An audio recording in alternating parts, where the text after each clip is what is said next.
অদ্ভুত গ্রহের সন্ধান পেলেন বিজ্ঞানীরা। এক অদ্ভুত গ্রহের সন্ধান পেয়েছেন একদল গবেষক।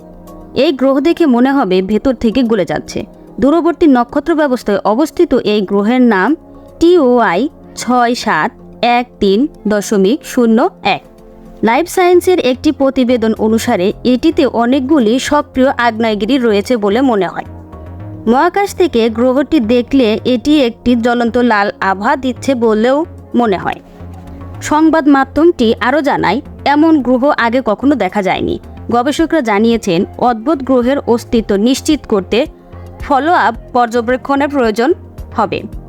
দ্য অ্যাস্ট্রোনমিক্যাল জার্নালে প্রকাশিত এক গবেষণায় গ্রহটির আবিষ্কার নথিভুক্ত করা হয়েছে।